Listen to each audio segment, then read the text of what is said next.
55 झ्याले दरबार नेपालको काठमाडौँ उपत्यकामा रहेको युनेस्को विश्व सम्पदा स्थल भक्तपुर दरबार स्क्वायरमा अवस्थित एक परम्परागत नेवारी वास्तुकलाको उत्कृष्ट नमुना हो। यो भवन भक्तपुरको सबैभन्दा प्रख्यात र महत्त्वपूर्ण संरचना मध्ये एक हो, जसले मल्लकालको समृद्ध शिल्प, इतिहास र संस्कृतिलाई प्रतिबिम्बित गर्दछ। ऐतिहासिक पृष्ठभूमि। 55 झ्याले दरबारको निर्माण 15औं शताब्दीमा राजा यक्ष मल्लको शासनकालमा सुरु भएको थियो, तर यो दरबारले आफ्नो वर्तमान स्वरूप 17औं शताब्दीको अन्ततिर, विशेष गरी सन् 1696 मा राजा भूपतिन्द्र मल्लको शासनकालमा प्राप्त गर्यो। राजा भूपतिन्द्र मल्ललाई मल्ल राजवंशका एक महान शासक मानिन्छ, जो काठमाडौँ उपत्यकामा कला, संस्कृति र वास्तुकलामा गरेको योगदानका लागि प्रख्यात छन्। यो दरबार मल्ल राजाहरूको शाही निवासको रूपमा प्रयोग गरिन्थ्यो र विभिन्न धार्मिक, प्रशासनिक र औपचारिक कार्यहरूका लागि उपयोग गरिन्थ्यो। दरबारको भव्यता, विशेष गरी यसको जटिल काठका नक्काशीहरू र वास्तुकलाका डिजाइनहरूले मल्ल शासकहरूको शक्ति र प्रतिष्ठा झल्काउँथ्यो। दरबारको अगाडिको भागमा रहेका 55 कलात्मक झ्यालहरूले यसलाई 55 झ्याले दरबार नाम दिएको हो। वास्तुकला र डिजाइन। 55 झ्याले दरबार नेवारी वास्तुकलाको उत्कृष्ट उदाहरण हो, जसमा जटिल काठका नक्काशीहरू, इँटाको काम र बहुस्तरीय छाना समावेश छन्। दरबारको बाहिरी भागमा धेरै काठका झ्याल, ढोका र सजावटी प्यानलहरू छन्, जसले उक्त समयको कलात्मक कुशलतालाई देखाउँछ।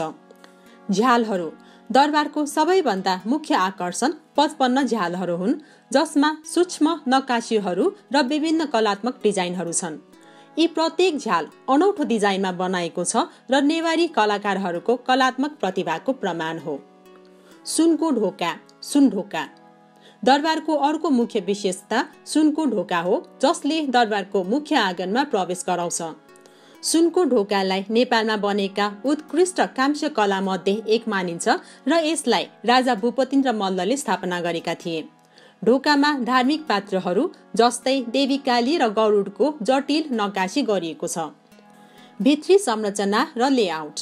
दरबारभित्र धेरै कोठाहरू, सभाकक्षहरू र आँगनहरू छन्, यद्यपि धेरै पुराना भागहरू समय र भूकम्पका कारण नष्ट भइसकेका छन्।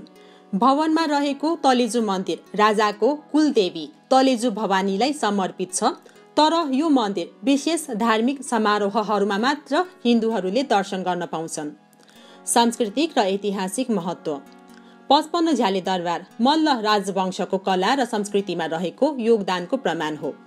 यो भक्तपुरको समृद्ध इतिहास र नेवारी सभ्यताको प्रतीक हो, जुन मल्ल शासकहरूको शासनकालमा फस्टाएको थियो। दरबार भक्तपुर दरबार स्क्वायरको अभिन्न अङ्ग हो, जसले मल्लकालमा भक्तपुर राज्यको राजनीतिक, सामाजिक र धार्मिक केन्द्रको रूपमा सेवा गरेको थियो। यो क्षेत्र प्राचीन मन्दिरहरू, आँगनहरू र मूर्तिहरूको खजानाको रूपमा रहेको छ, जसले नेवार समुदायको सांस्कृतिक उपलब्धिहरूलाई प्रतिबिम्बित गर्दछ। पुनर्निर्माण र संरक्षण।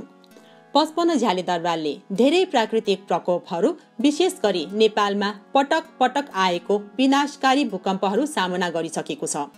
2015 सालको भूकम्पले दरबार र भक्तपुर दरबार स्क्वायरका अन्य संरचनाहरूमा ठूलो क्षति पुर्यायो। त्यसपछि यसलाई पुनर्निर्माण गर्न र यसको संरक्षण गर्न विभिन्न राष्ट्रिय तथा अन्तर्राष्ट्रिय प्रयासहरू भएका छन्। यो दरबार हाल पनि एक प्रमुख पर्यटकीय स्थलको रूपमा रहेको छ, जहाँ नेपालको समृद्ध सांस्कृतिक सम्पदा र वास्तुकलाका रुचि मान्ने मानिसहरूको ध्यान खिच्छ। निष्कर्ष। 55 झ्याले दरबार वास्तुकलाको चमत्कार मात्र नभएर मल्ल राजाहरूको स्वर्ण युगको प्रतीक हो। यसले नेवारी शिल्पकला र भक्तपुरको समृद्ध इतिहासलाई झल्काउँछ। यस दरबारको अद्वितीय कला, ऐतिहासिकता र सांस्कृतिक महत्त्वले यसलाई काठमाडौँ उपत्यकाको सबैभन्दा महत्त्वपूर्ण सांस्कृतिक सम्पदा मध्ये एक बनाएको छ। धन्यवाद।